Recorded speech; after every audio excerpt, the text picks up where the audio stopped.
The Time Machine by H.G. Wells. Chapter 10. About 8 or 9 in the morning I came to the same seat of yellow metal from which I had viewed the world upon the evening of my arrival. I thought of my hasty conclusions upon that evening, and could not refrain from laughing bitterly at my confidence. Here was the same beautiful scene, the same abundant foliage, the same splendid palaces and magnificent ruins, the same silver river running between its fertile banks. The gay robes of the beautiful people moved hither and thither among the trees. Some were bathing in exactly the place where I had saved Weena, and that suddenly gave me a keen stab of pain. And like blots upon the landscape rose the cupolas above the ways to the underworld. I understood now what all the beauty of the overworld people covered. Very pleasant was their day, as pleasant as the day of the cattle in the field. Like the cattle, they knew of no enemies and provided against no needs, and their end was the same.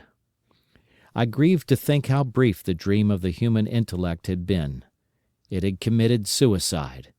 It had set itself steadfastly towards comfort and ease, a balanced society with security and permanency as its watchword. It had attained its hopes. To come to this at last. Once, life and property must have reached almost absolute safety.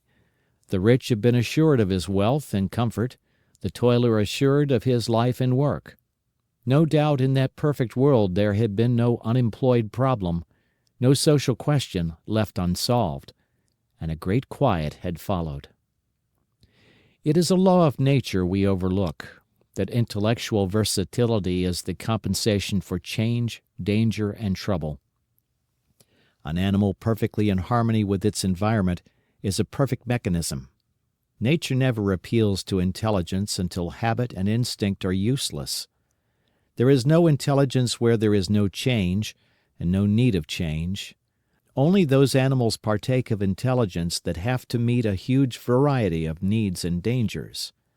So, as I see it, the upper world man had drifted towards his feeble prettiness, and the underworld to mere mechanical industry. But that perfect state had lacked one thing even for mechanical perfection: absolute permanency. Apparently as time went on, the feeding of the underworld, however it was effected, had become disjointed. Mother Necessity, who had been staved off for a few thousand years, came back again, and she began below. The underworld being in contact with machinery, which, however perfect, still needs some little thought outside habit, had probably retained perforce rather more initiative, if less of every other human character, than the upper.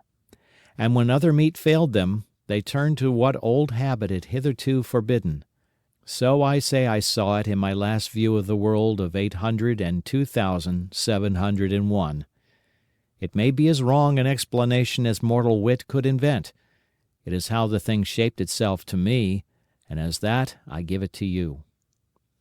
After the fatigues, excitements, and terrors of the past days, and in spite of my grief, this seat and the tranquil view and the warm sunlight were very pleasant.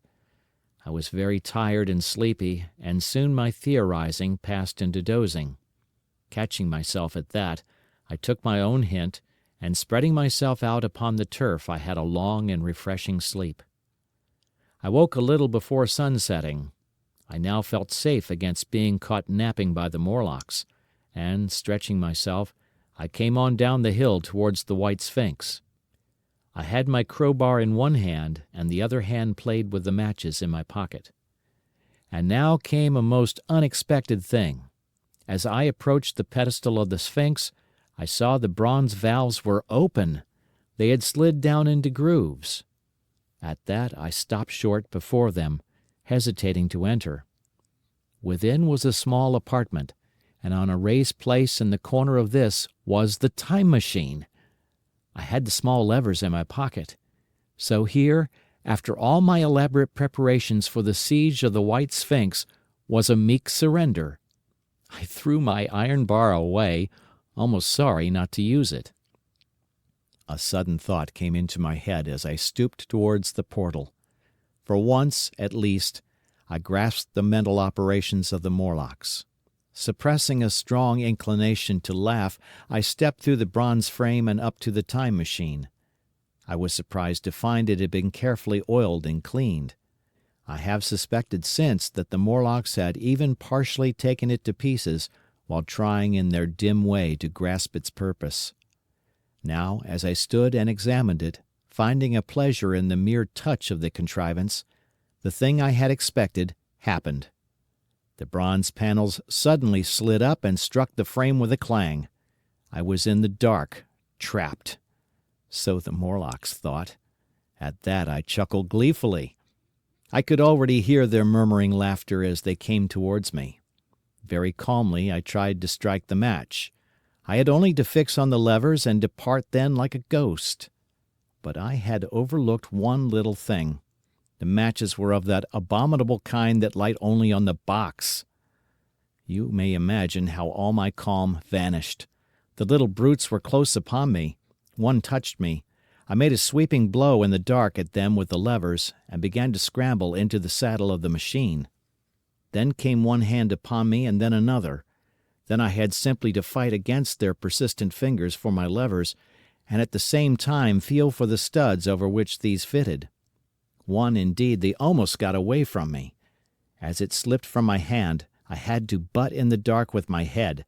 I could hear the Morlock's skull ring, to recover it. It was a nearer thing than the fight in the forest, I think, this last scramble. But at last the lever was fitted and pulled over. The clinging hand slipped from me. The darkness presently fell from my eyes. I found myself in the same grey light and tumult I have already described.